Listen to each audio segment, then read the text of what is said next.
आज एक अरब Islamic summit हुई है सऊदी अरब रियाद के अंदर, जिसमें पाकिस्तान के प्राइम मिनिस्टर शहबाज शरीफ साहब जो है उनको भी इनवाइट किया गया था। सारे आलम इस्लाम से, मुस्लिम दुनिया से इकट्ठे हुए थे लीडर्स। इस तस्वीर में मोहम्मद बिन सलमान जो है उनके साथ खड़े हैं कतर के अमीर, मालदीव्स के प्रेसिडेंट मौजू फर्स्ट लाइन पे खड़े हुए हैं। And then Pakistan is a इतनी बड़ी न्यूक्लियर आर्म्ड कंट्री, उन्होंने पीछे खिलाता नहीं। देखें, जिस मुल्क के वो बादशाह हैं वो बैंकरप्ट है। वहां के अभी 2 महीने के अंदर पीआईए के 8 एयर होस्टेसें भाग गई टोरंटो उतर के, वो बैन करने लगे हैं। आप हम ये बात करते हैं ना जी, एक न्यूक्लियर आर्म्ड कंट्री है, अरब वर्ल्ड को अक्सर हमारी जरूरत पड़ती रहती है। उन्होंने पीछे खड़ा कर दिया। उन्होंने कहा भाई आपका क्या है, हम तो आपको तो जब मर्जी पैसे दे के बुला लें। आजादी से पहले तुर्की के साथ हमारी एफिलिएशन थी, ठीक है, खिलाफत का निजाम था, हम लोग खिलाफत को फॉलो करते थे। लेकिन जैसे उन्होंने अपने रूल्स एंड रेगुलेशंस के अंदर, जैसे खिलाफत का निजाम खत्म हुआ है, जैसे उन्होंने वेस्ट को फॉलो करना शुरू किया, हमने कहा लो जी ये तो मुसलमान ही नहीं रहे। हमें बताया गया है कि अवेयर डू यू, आपकी वैल्यू कितनी है। इधर बुलाते हुए नरेंद्र मोदी को साथ खड़ा करना था मोहम्मद बिन सलमान ने, साथ खड़ा करना था मोहम्मद बिन सलमान ने। क्यों? क्योंकि उनको पता है कि नरेंद्र मोदी की मार्केट वैल्यू क्या है। आज एक अरब इस्लामिक समिट हुई है सऊदी अरब रियाद के अंदर, जिसमें पाकिस्तान के प्राइम मिनिस्टर शहबाज शरीफ साहब जो है उनको भी इनवाइट किया गया था। और सारे आलम इस्लाम से, मुस्लिम दुनिया से इकट्ठे हुए थे लीडर्स। और असल मकसद जो ये था कि किस तरह क्या किया जाए कि इंटरनेशनल कम्युनिटी पे ये प्रेशर डाला जाए कि जो गजा के अंदर एक जो ह्यूमैनिटेरियन क्राइसिस है उसको एड्रेस किया जा सके और सीज फायर कराया जा सके और जंग बंद करवाई जा सके। जो प्राइम मिनिस्टर शहबाज शरीफ ने भी अपनी स्पीच दी, लेकिन सबसे पहले मैं तबसरा करना चाहता हूँ इस तस्वीर का। इस तस्वीर में अगर आप देखें तो शहबाज शरीफ साहब आपको नजर नहीं आएंगे। इस तस्वीर में मोहम्मद बिन सलमान जो है उनके साथ खड़े हैं कतर के अमीर, उनके राइट साइड पे जॉर्डन के खड़े हैं किंग अब्दुल्ला, फिर प्रेसिडेंट सीसी, बशार अल असद, उसके साथ जो है फ़लस्तीन के सदर हैं, साथ आई थिंक मोरक्को के हैं, आई डोंट नो नेक्स्ट कौन है, मालदीव्स के प्रेसिडेंट मौजू फर्स्ट लाइन पे खड़े हुए हैं। And then Pakistan is a इतनी बड़ी न्यूक्लियर आर्म्ड कंट्री, उन्होंने पीछे खिलाता। हम ये बात करते हैं ना जी, एक न्यूक्लियर आर्म्ड कंट्री है, अरब वर्ल्ड को अक्सर हमारी जरूरत पड़ती रहती है।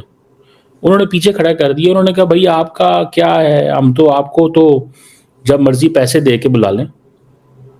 4 अरब डॉलर, 5 अरब डॉलर, 10 अरब डॉलर की आपको जरूरत रहती है। क्या करें हम आपके साथ? क्यों हमारे प्राइम मिनिस्टर को पीछे लाइन में खड़ा गया? हम तो बड़े चैंपियन है फलस्तीन के। अच्छा, फॉर एग्जाम्पल ये अरब समिट भी है, अरब इस्लामिक समिट है, मालदीव्स के प्राइम मिनिस्टर मौजूद फर्स्ट लाइन पे है, टर्किश प्रेसिडेंट उनके साथ खड़े हुए हैं, सेंट्रल एशियन ममालिक खड़े हुए हैं। मैं इसको भी मान लूं कि जी अरब ममालिक को पहले तरजीह दी गई है। तरजीह जो है ना वो ताकतवर को दी जाती है, अरब नॉन अरब को नहीं दी जाती। अब हम पिछले 1.5 साल से जनाब सर पे हमने हर चीज उठाई हुई है, ठीक है। अब अरब्स को तो नहीं अच्छा लगता पाकिस्तान जब फलस्तीन की बात करता है ज्यादा। They don't like this. उनको बिल्कुल नहीं अच्छा लगता। वो कहते हैं क्या यार हर वक्त आप लगे रहते हैं फलस्तीन फलस्तीन करते रहते हैं, ये हमारा मसला, हम इसको रिजॉल्व कर लेंगे। आप करें, कॉन्फ्रेंस बुलाएं हैं फलस्तीन के ऊपर, कितने लोग जाएंगे आपकी कॉन्फ्रेंस में? अगर हमसे ये क्यों कहे कि आप अपनी कॉन्फ्रेंस बुलाएं फलस्तीन के ऊपर, गजा के ऊपर, हम देखते हैं अरब वर्ल्ड में से कौन आता है और किस लेवल की अटेंडेंस होगी। हम बताते हैं आपको, कोई अटेंडेंस नहीं होगी। कोई मुसलमान मुल्क जो है वो हमारे कहे बगैर अरब मुल्क वहां पे जाएगा नहीं। मुझे कोई इतराज नहीं है आखिरी पहली लाइन, मैं जस्ट आपको इसके मीनिंग होते हैं, सिग्निफिकेंस होती है, ठीक है। और मीनिंग एंड सिग्निफिकेंस समझी जाती है कि इसका क्या मतलब है। हमें बताया गया है कि अवेयर डू यू, आपकी वैल्यू कितनी है। हमने तो गजा के ऊपर क्या नहीं किया, फलस्तीन के लिए क्या नहीं किया, ठीक है। इधर बुलाते हुए नरेंद्र मोदी को साथ खड़ा करना था मोहम्मद बिन सलमान ने, साथ खड़ा करना था मोहम्मद बिन सलमान ने। क्यों? क्योंकि उनको पता है कि नरेंद्र मोदी की मार्केट वैल्यू क्या है। नरेंद्र मोदी की मार्केट वैल्यू ये है कि वो $4 ट्रिलियन की जीडीपी है। उनकी मार्केट वैल्यू ये है कि उसके पास कुछ 600-700 अरब डॉलर फॉरेन एक्सचेंज रिजर्व पड़ा, जब मर्जी जैसे मर्जी वो अपनी ट्रेड करे। एक उसको पता है कि इंडिया जो है वो हमसे 55 अरब डॉलर की बायलैटरल ट्रेड है, अच्छा भला तेल खरीदता है। उनकी वैल्यू उस लेंस से देखी जाती है। असी सारा टाइम इस्लामी नारे, मजहबी नारे जड़ा ना मारते रहने हैं, और कहते ने यार बैठो साइड ते की तुसा रौला पाया, तंग कर दे सन तुस। क्या तंग किया उन्होंने? सच्ची बात है। हमारे बातें पाकिस्तानी बहुत अच्छी करते हैं, लेकिन उन्होंने बता दिया है कि आपकी वैल्यू कितनी है। इसका मतलब यह है कि they do not consider us. This is where the world, where the Muslim world, आलम इस्लाम, जिसको हम कभी समझते थे जिसके हम चैंपियन हैं, वो हमें यहाँ खड़ा करते हैं साइड पे, बिकॉज उनको पता है कि हमारी इतनी रेलेवेंस एंड वैल्यू है। हालात हमारे ये हैं कि इन्फ्लुएंस हम वेस्ट से हैं, ठीक है, फॉलो हमने उनको करना है। मुंह पे हम कहते हैं वो हमारे दुश्मन है, वो हमें कंट्रोल कर रहे हैं, उन्हें करते हैं। हम हर बंदा इतने डेस्परेट है, हम इतने डेस्परेट हैं कि जिसको हर दूसरे स्टूडेंट को पूछ लो किधर जाना है, वो कहेगा यूरोप जाना। देखिए ये बाउंड्री हमने क्यों बनाई है, पाकिस्तान हमने क्यों बनाया है कि हम अपने रूल्स एंड रेगुलेशंस को बगैर किसी रिस्ट्रिक्शन के अप्लाई कर सकें, उनको इम्प्लीमेंट कर सकें। तो उनको यहाँ पे रह के करें ना।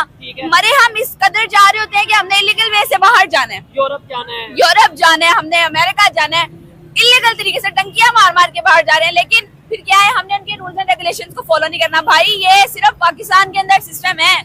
ये जो लाड है ना आपको कि आप आराम से लोगों को जो है वो चैलेंज कर दें या उसको आप इग्नोर कर दें, डिनाई कर दें, ये आपको यहाँ पे बड़ी हुई आती है। अपना चेक एंड बैलेंस, उनका एक सिक्योरिटी जो भी उनका सिस्टम है उसके ऊपर इम्प्लीमेंट करवाना है। अंबर जी बड़ी आपने अपने ख्याल से जो ओपिनियन दिया बेहतर दिया, लेकिन देखे ना पाकिस्तान जो मेजर इशू है जी बुर्का या पर्दा करवाया जाता है इस वजह से कि भाई कोई हमारी नजर ना पड़ जाए किसी लड़की के ऊपर या इन चीजों के ऊपर, इसके ऊपर क्या आप कहना चाहेंगे? कि भाई मैं क्वेश्चन करना चाहूंगी यहाँ पे, जितनी भी लड़कियां जो मुझे देख रही हैं, पाकिस्तान से हैं, इंडिया से हैं, जहाँ से भी हैं, मेरा उन सबसे सवाल है, क्या वो सब की सब लड़कियां अपनी विल से, अपनी मर्जी से पर्दा करती हैं? और अगर वो कर भी रही हैं, जैसे भी कर रही हैं, अपनी विल से कर रही हैं, किसी और की विल से कर रही हैं, फिर भी क्या वो सिक्योर हैं? हमने कब तक ये चादर के पीछे, बुर्के के पीछे भागते रहना है? हम क्यों नहीं यार, ये हमारे मुल्क का हिस्सा नहीं है लड़कियां, ये सिटीजन्स नहीं है, ये फ्रीली मूव नहीं कर सकती, नहीं रह सकती यहाँ पे आराम से आजादी के साथ, इज्जत के साथ नहीं रह सकती। आप क्यों नहीं उनको इतना सिक्योर एनवायरनमेंट दे रहे?